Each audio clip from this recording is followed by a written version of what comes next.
Hello, everyone. This is the teaching tape here, and today I want to review some photosynthesis. So, let's start off with some of the big ideas. As we can see in the equation here, there is carbon dioxide, water, and light, which is used uh, and combined to form sugar, and with oxygen as a byproduct.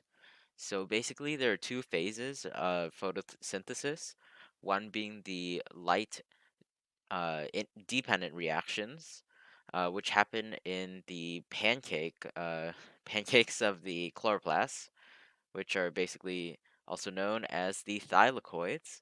The second part is the Calvin cycle. This is a part that does not need any light reactions.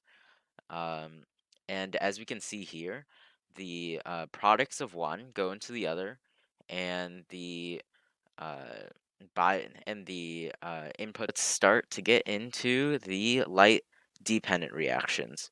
So basically, these all happen in the chloroplast, in the thylakoid pancakes of the chloroplast.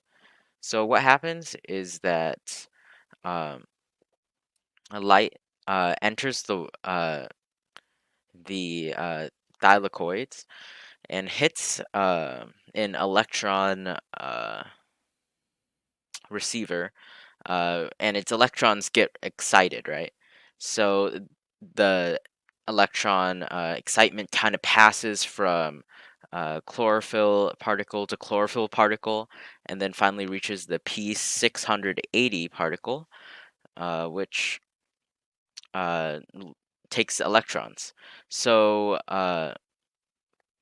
this electron that's released from the P680 is then replaced by electrons from water. So as we see here, the water is divided, and then the O2 is expelled from the plant, and the H plus, which is basically just protons, are used in this reaction. So this all happens in the PS2 or photosystem 2. So the electron goes through uh, a chain. This is very, very similar to the one that we see in cellular respiration because it also produces, well, ATP.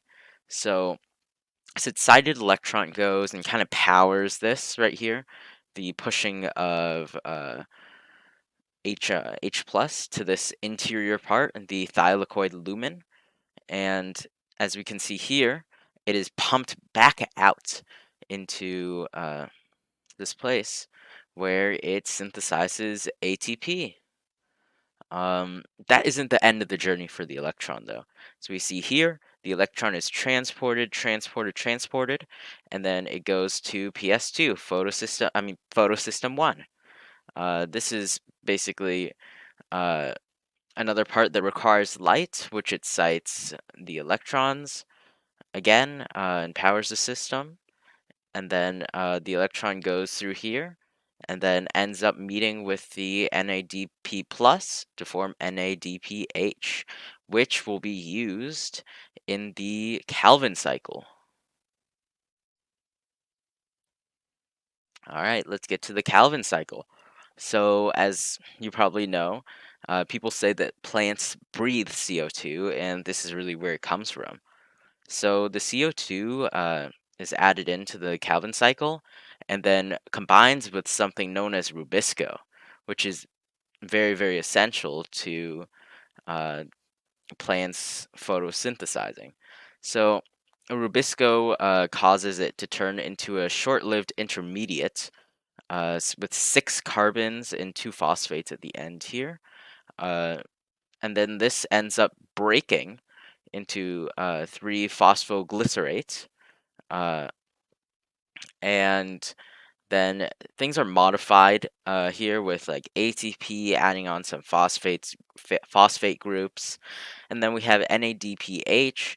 Remember, these two are from the light dependent reactions, which we talked about earlier. And then the NADPH does some stuff. And then the important part here, though, is that it eventually turns into G3P, glyceraldehyde 3 phosphate. So basically, When you add 6 CO2 into the cycle, only 2 of these G3Ps come out. And then at this point, they come out here. Um, and then these are kind of building blocks for things like glucose, for starch. Basically, they're building blocks for plants. They can kind of do what they want here. This is where they can build the glucose to use in cellular respiration. Um, but thing is, most of it, now 10 of it right here, ends up going back into the cycle though. So uh, it will form Rubisco once again, and then it just keeps on cycling basically. So the Rubisco comes fully formed back here. Um, ATP is also used right here to form Rubisco again, and this causes the cycle to keep continuing on. So basically, the outputs of the cycle um, form the inputs again. So yeah, that's light and independent reactions for you. Well, that concludes a review on photosynthesis. As always, thank you for watching.